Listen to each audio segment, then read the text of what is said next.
तो आज मैं आपको बताऊंगा एयरोबिक एंड एनाएरोबिक रेस्पिरेशन के बारे में। पहली बात तो रेस्पिरेशन होती क्या है, एक चीज समझ लो काम आएगी। रेस्पिरेशन दो तरह की होती है, इसे यहाँ पे डिवाइड कर लेते हैं। अब पूछेंगे दो तरह की कौन सी, तो एक होती है ब्रीथिंग, जिसे आप कहते हैं गैसियस एक्सचेंज,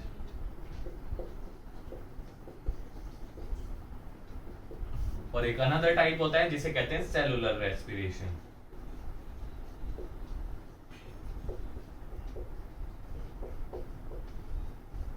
ये गैसियस एक्सचेंज सब में सेम होता है, तो इसके बारे में बाद में डिटेल में बात करेंगे। हम जाते हैं सेलुलर रेस्पिरेशन में। सबसे पहले जाएंगे सेलुलर रेस्पिरेशन इन प्लांट्स। जल्दी से इसे रब कर लेते हैं, अब डिटेल में जाएंगे बिल्कुल। अब देख लेते हैं तीन टाइप। देखो कभी भी रेस्पिरेशन हो रही है, या तो वो ऑक्सीजन के साथ हो रही है या तो वो ऑक्सीजन के साथ नहीं हो रही है। जैसे तुम अपने ऊपर लो, कोई भी दुनिया में काम है, या तो वो तुम कर रहे हो या नहीं कर रहे हो, तो ये बहुत इजी है। अब यहां पर आ जाते हैं दो टाइप, विद O2। हम यहाँ पर प्लस O2 लिख देता हूं, विद के लिए मैंने प्लस लिखा है और विदाउट के लिए माइनस लिखा है। अब यहां पर है -O2 वाले दो तरीके, +O2 वाला सिर्फ एक तरीका, जिसे कहा जाता है एयरोबिक रेस्पिरेशन। अब यहां पर आ जाता है बोर्ड्स के लिए एक इंपॉर्टेंट क्वेश्चन कि व्हाट इज एयरोबिक रेस्पिरेशन, या तो आपके पास सिंपल सा आंसर है, जो भी रेस्पिरेशन हो रही है विद O2 मतलब ऑक्सीजन के साथ हो रही है, वो सारी एयरोबिक रेस्पिरेशन होगी। मेरे साथ दो बार बोलो कि मैं पूछता हूं तुमसे, प्लांट्स है, एक प्लांट है वो डायरेक्ट CO2 अंदर ले रहा है, ऐसा एग्जिस्ट नहीं कर रहा तो कोई बात नहीं, लेकिन एक प्लांट है CO2 इनहेल कर रहा है, तो मतलब वो CO2 यूज कर रहा है, तो वो जल्दी बताओ कौन सी रेस्पिरेशन होगी।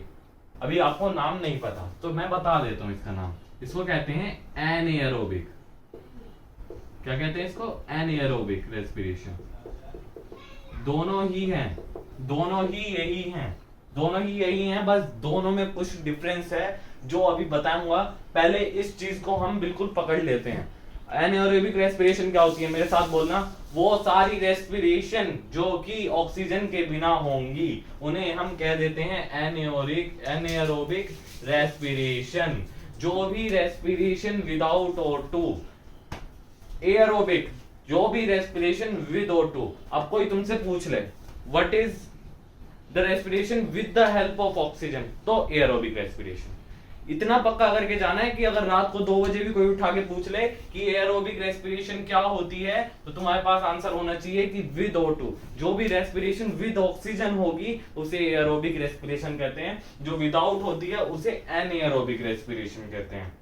Is it clear? I hope so. अब यहां पर ये है दो तरीके की। अब बताओ एनाएरोबिक रेस्पिरेशन क्या होती है? एनाएरोबिक रेस्पिरेशन वो होती है जिसमें ऑक्सीजन इन्वॉल्व नहीं होता है, ये बात बिल्कुल पकड़ लो तुम, ठीक है। एनाएरोबिक रेस्पिरेशन वो होती है जिसमें ऑक्सीजन इन्वॉल्व नहीं होता है। अब इसके दो टाइप हैं, पहला लैक्टिक फर्मेंटेशन,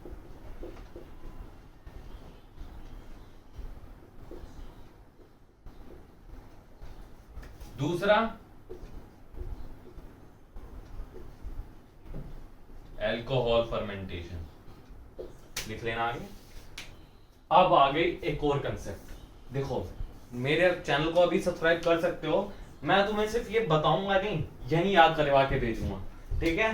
तो हमने देखा रेस्पिरेशन दो तरह की होती हैं। एक होती है सिंपल ब्रीथिंग, थोड़ा डिटेल में आते हैं। सिंपल ब्रीथिंग है, एक रेस्पिरेशन हो रही है सिंपल ब्रीथिंग के साथ, और एक रेस्पिरेशन हो रही है सेलुलर रेस्पिरेशन। ब्रीथिंग वाली को हम कह देते हैं गैसियस एक्सचेंज। अब हम उसमें डिटेल में जा रहे हैं कि एक हो रही है O2 के साथ और एक हो रही है विदाउट O2, ठीक है। एक हो रही है O2 के साथ, एक हो रही है विदाउट O2। O2 मतलब ऑक्सीजन, ऑक्सीजन, एक हो रही है ऑक्सीजन के साथ कौन सी हो रही है, अल्कोहल, एयरोबिक रेस्पिरेशन। और जो विदाउट O2 हो रही है, मतलब विदाउट ऑक्सीजन हो रही है, वो हो रही है एनएरोबिक रेस्पिरेशन। अब एनएरोबिक रेस्पिरेशन के भी दो पार्ट हैं, एक है लैक्टिक फर्मेंटेशन और दूसरी है अल्कोहलिक फर्मेंटेशन। क्या इतना याद हो गया आपको? क्या देखो, एनएरोबिक जो है उसके दो पार्ट हैं। तो क्या अगर मैंने O2 के साथ कुछ और नहीं बनाया तो इसका मतलब क्या है कि ऑक्सीजन वाला सिंगल पाथ है, उसके साथ कुछ इन्वॉल्व नहीं है। इतना होप करता हूं कि आपको क्लियर हो गया होगा।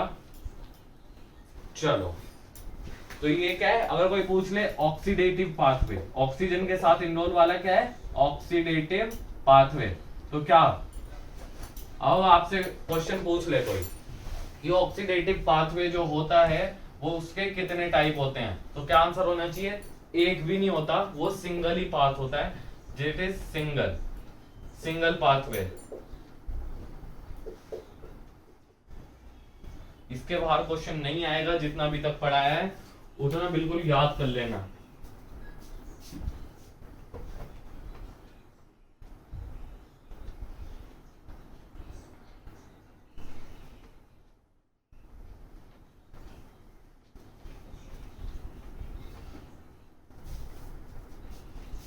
अब एक ऐसा पाथ बताऊंगा जो कि एयरोबिक और एनएरोबिक दोनों में कॉमन होगा।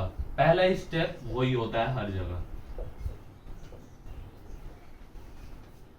पहली बात तो रेस्पिरेशन होती क्यों है? रेस्पिरेशन इसलिए होती है कि जो वो फूड आया है, मान लो प्लांट ने ग्लूकोज बनाया है, तो उसे छोटे छोटे मतलब ऐसे चीज में ब्रेक डाउन करना है ताकि हमारी बॉडी उसे यूज कर सके।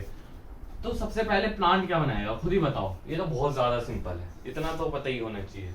क्या बनाता है प्लांट? ग्लूकोज। बस अब देखना, प्यार से समझेंगे बहुत ही आराम से। ग्लूकोज क्या, कितने कार्बन कंपाउंड है? 6 कार्बन का कंपाउंड है। क्या है? 6 कार्बन का कंपाउंड। फॉर्मूला याद ना हो तो चलेगा, ये चीज याद रखना, ठीक है। फॉर्मूला क्या होता है? C6H12O6। यहां से ये जा रहा है इस रास्ते। अब समझो, इसमें इसने 2 NADH2 और 2 ATP जनरेट करे। आपको ये नहीं पता होगा कि NADH2 होता क्या है। कोई बात नहीं, अभी बताऊंगा। जस्ट अभी आप मेरे साथ ये फॉलो करते रहो। इसने बनाया पाइरुविक एसिड। क्या बनाया? Pyruvic acid. 3 कार्बन कंपाउंड है। तो अब देखो, यहां 6 कार्बन थे, यहां 3 कार्बन है, तो ये 2 आएंगे। अब 2 हैं तो क्या 6 कार्बन कन्वर्स हो गए, उनकी कन्वर्जेशन हो गई, कहीं वेस्ट तो नहीं हो गया एक आध कार्बन?